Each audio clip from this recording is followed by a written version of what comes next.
So, good morning, student. Today lecture number 6, which is of voltage regulator of first unit. Okay, today we are discussing about the type number 4.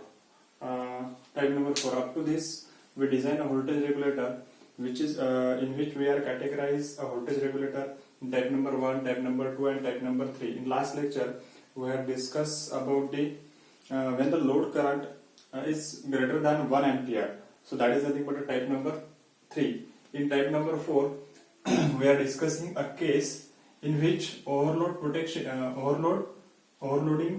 overloading allowed, or we can say short circuit protection is available in a voltage regulator. That is nothing but the type number 4. So I just read a problem today which we have to solve today. Problem is design a series voltage regulator with following specification. That is, V is given as 20 to 30 volt. That is, input voltage is given as, that is VI.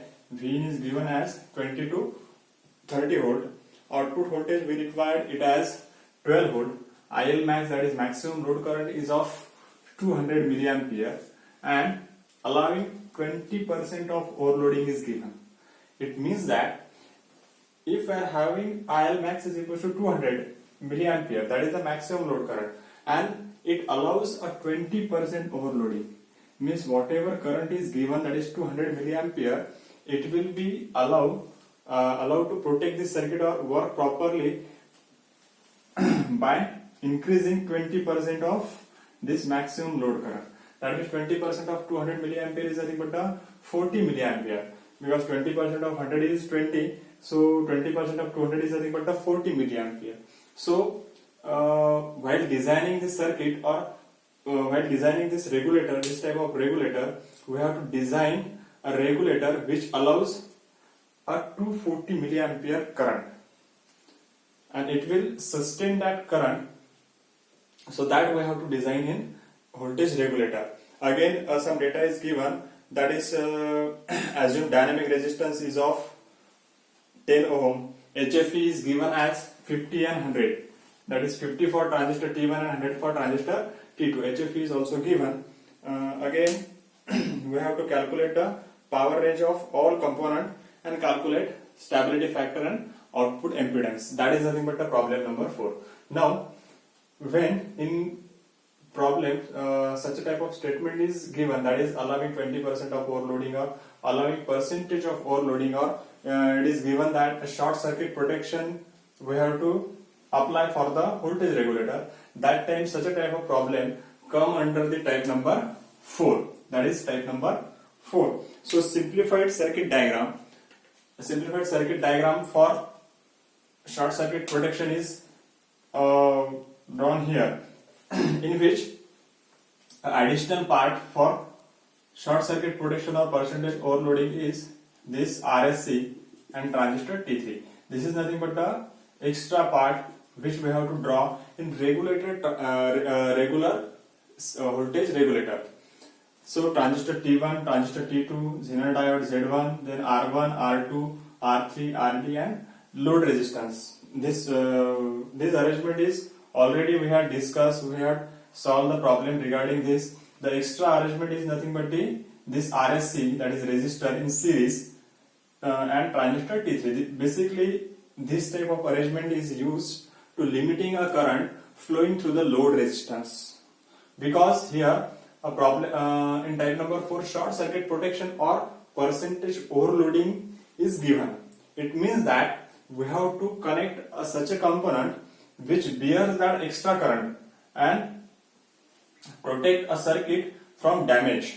That is so we need to add some component which are used to limit a load current, so that a remaining circuit or remaining component must be protected from the burnout, or we can say it protect from the damage of the other component. That is nothing but a percentage overload or short circuit protection. We called it as short circuit or overload, percentage overload allowed.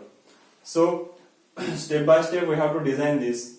A step for the remaining component, that is R1, R2, RD, R1, R2, RD, transistor T1, T2, Zener diode R3. the step for selection of this component is same as the previous. So first step is selection of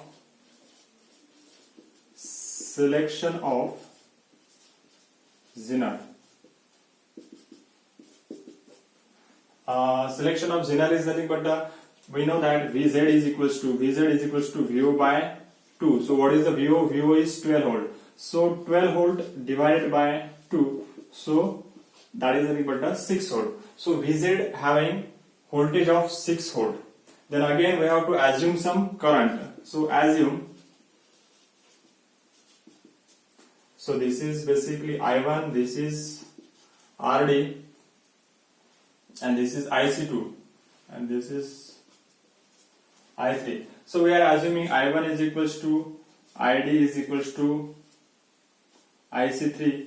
It is we are assuming this current is equals to 1 to 2%, 1% to 2% of the IL max. We can assume it as an 1% or 2%. Either you can select 1% or 2%. Let us assume it is nothing but 1%. So if I am assuming 1% of the IL, so it is nothing but 2 milliampere. So 1% of the 100 is nothing but 1, and 1% of the 200 is nothing but 2. So it is nothing but 2 milliampere. So that is nothing but I1 is equals to ID is equals to IC3. Let us assume this IZ. So IZ is nothing but or IZ max is equals to IZ max is nothing but the addition of this ID plus this IC2. So this is IC2. So it is IC2. So it is 2 milliampere plus 2 milliampere. So it is 4 milliampere. Again we have to calculate the power dissipation across the Zener. So PdZ is equals to V into I. So Vz into Iz. So 6 volt multiplied by 4 milliampere. Is it right? So this is nothing but the power dissipation. So PdZ, power dissipation across the Zener, is equals to 24 milliwatt. So this is nothing but the power dissipation across the Zener diode. So while selecting a Zener, we have to select a Zener with 6 volt with power dissipation of 24. So we can select a power dissipation of 1 by 8 watt. So we have to select a Zener having voltage is equals to 6 volt and power dissipation is equals to 1 by 8 watt. So that is nothing but the selection of first component, that is selection of the Zener. So this is nothing but the first part, selection of Zener. The next part is we have to select a transistor T2. So next part is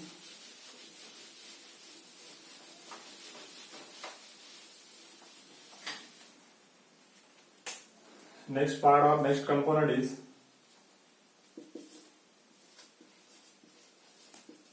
selection of transistor T2. Again for selection of transistor T2 we have to calculate the voltage across collector to emitter, current, that is collector current, and we have to calculate the power dissipation. By using these three values we have to calculate by using these two components we have to calculate the power dissipation, and by using these three values we have to select a transistor T2. So first of all we have to calculate the VCE2. So VCE2 is nothing but the voltage available at the collector point minus voltage available at the emitter point. So that is nothing but the VCE. So what is the value of collector voltage? So collector voltage is nothing but the collector voltage. So collector voltage is nothing but this voltage plus the drop across this, that is RSC, or we can call it as an VRSC plus VO. So VCE2 is nothing but the voltage available at the collector point. So it is nothing but this voltage is nothing but the VB1 plus the voltage drop across this resistance. because the voltage available at this point is nothing but the output voltage, that is VO, and this voltage available across the resistance RSC. So we can call it as VRSC plus, that is VO. So this is nothing but the voltage across the collector minus voltage available at the emitter side. So what is the voltage at the emitter? It is nothing but the VZ.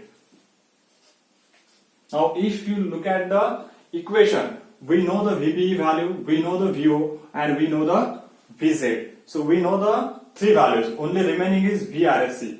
Basically, this VRSC is nothing but the voltage across this resistance RSC. And this voltage, now we will discuss about this circuit, that is short circuit protection circuit. So this is nothing but basically a current limiting circuit. Now a transistor T3 normally work in off condition. For the short circuit protection, this transistor basically work in off condition. Now this is turn off when the voltage available across this RSC is greater than, basically this is nothing but a VBE. So to drive the transistor T3, the voltage available across the VBE must be greater than 0.7 or we can say 0.8. So that is nothing but a driving voltage to this transistor T3, and normally this resistance RSC is having very low value. So whenever maximum load current or 200 milliampere load current flowing through this RSC, the voltage across this RSC is its minimum value, or we can say it is near about 0.5 value. We have to select RSC such that the normally when load current, that is IL, is up to 200 milliampere, when it flows through the RSC, the voltage across this resistance, that is VRSC, must be less than 0.5 volt, or we can say it is 0.5 volt. So normally this transistor is in off condition, and when current is overloading or exceeding its limit, that is 200 milliampere to 240 milliampere, that time this RSC voltage across this RSC or this resistance, this VRSC must be increasing, or it goes up to 0.8. So it is driving this transistor T3. So generally this transistor T3 is in off condition. Off condition means the voltage across this VBE must be less than 0.7, or we can assume its value is 0.5, and so this voltage is nothing but the voltage appearing across this RSC, because these two terminals are in parallel. So the voltage available at the RSC is equals to VB, and this assumed to be 0.5. This assumed to be 0.5. 0.5. We are selecting such a resistance or lowest value of the RSC such that normally this value must be 0.5, 0.5, 0.4. So that this transistor is in off condition. That is nothing but the design step of the short circuit protection circuit. So this voltage across RSC is equals to 0.5 because this transistor is normally off. So this VRSC we have to consider it is equals to 0.5. So now we know that VB is equals to 0.7 volt plus VRSC is equals to 0.5 plus VO. VO is given as it is I think 12 volt. It is 12 volt minus 6 volt. 13.2 minus 6, so it is 7.2 volt. So VCE2 is equals to 7.2 volt. That is the voltage across collector to emitter of transistor T2. Now we have to calculate the value of IC2, and it is already assumed to be a 2 milliampere. That is 1% of the load current. So next step is we have to calculate the power dissipation. So power dissipation is nothing but the power dissipation across the transistor T2. So VCE2 multiplied by IC2. So 7.2 volt multiplied by 2 milliampere. So 14.2 milliwatt is nothing but the power dissipation across the transistor T2. So we have to select a transistor T2 with VCE given as 7.2. So we can select a transistor which having VCE2 greater than this value. So greater than this value, or we can say double than this value. So we can select a transistor of VCE2 is equals to 15 volt. Then again power dissipation is nothing but 14.2. So we can select a power dissipation of 1 by 8 watt. And HF is already given, that is nothing but the 50 and 100. So we have to select a transistor T2 with HF is equals to 100. So for transistor T2, HF must be greater than 50. So its value is given as, we have to select a value of 100. So this is nothing but a selection of transistor T2. Again, next we have to select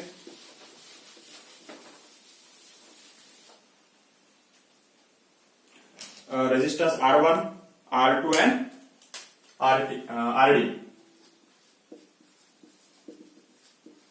Selection of R1, R2 and RD. This is third step. So now we have to design the sampler resistor, that is R1, R2, and current limiting resistance, that is RD. So first is nothing but the design of R1 or selection of R1. For R1, again we have to consider the voltage across these two terminals. So the voltage across this terminal is nothing but the VO. VO minus this voltage is nothing but the voltage at second end is nothing but the VF. And what is the voltage VF? VF is nothing but this VBE2 plus this VZ. So that is nothing but the voltage appearing at the second point. So VF divided by what? Divided by current flowing through that resistance, that is I1. So it is equals to VO is nothing but a 12 volt minus VF. VF is nothing but a VBE2 plus VZ. So VBE2 0.7 plus VZ is nothing but a 6 volt divided by 2 milliampere. So 12 minus 6.7. So it is 5.3 divided by 2 milliampere is nothing but the R1 value. So R1 value we have to calculate it as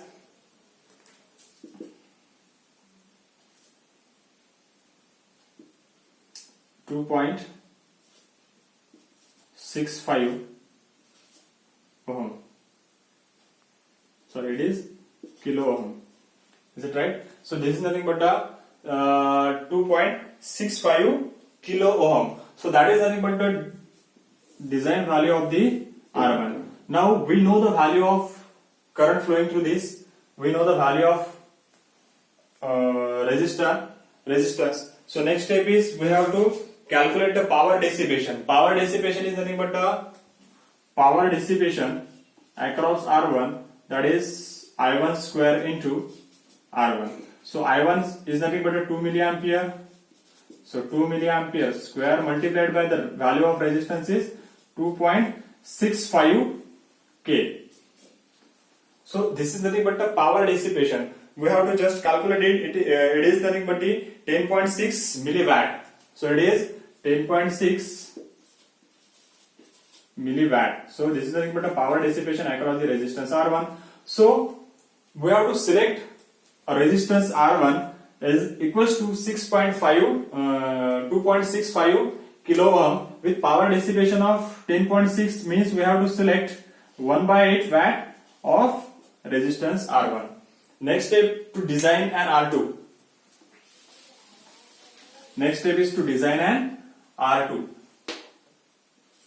So again R2 is nothing but the voltage available at this point minus voltage available at this point. So this is nothing but the VF. So VF is nothing but the 0.7 plus. So it is VF divided by I2. So this current we are assuming I2, and I2 is nothing but equals to I1 is equals to I2, because we are considering IB2 is equals to 0 or minor current. So that is I1 is equals to I2. So VF is nothing but a 0.7 plus VZ. VZ is 6 divided by I2, that is 2 milliampere. So 6.7 divided by 2 milliampere, that is nothing but the R2 value. So this is nothing but 3.35 kilo ohm. So this is nothing but the value of R2. So this is the value of R2. R2 is equals to 3.65. So we know the value of I and resistance. So power dissipation across the R2, it is equals to I2 square multiplied by R2. So it is equals to 2 milliampere square multiplied by 3.35 kilo ohm. So power dissipation across the R2, we have to just take the multiplication of these two value. So it is equals to 13.4 milliwatt. So it is equals to 13.4 milliwatt. So we have to select a resistance R2 with nearer to this value, with nearer to 3.35 kilo ohm, nearer to this value, with wattage of 13.4 milliwatt. So we can select 1/8 watt resistance R2. So this is the design value of the R2 or selection of the R2.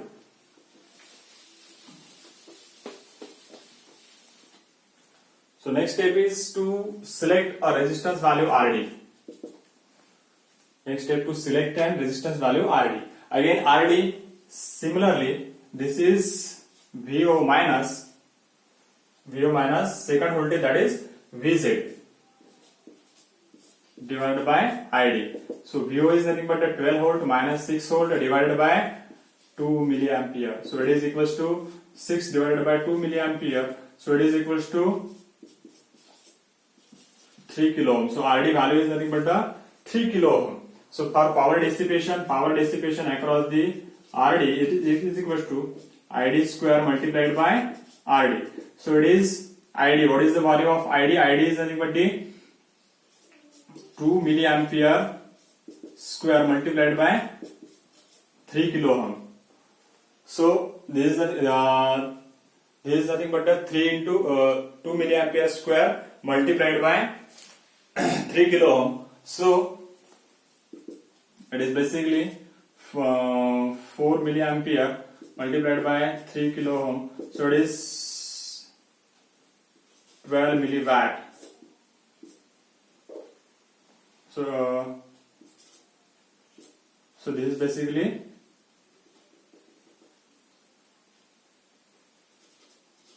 this is microampere. So it is nothing but the 12 milliwatt. So we have to select a RD with resistance value of 3 kilo ohm and power dissipation across that resistance RD is equals to 12 milliwatt. So we can select a resistance having power rating of 1/.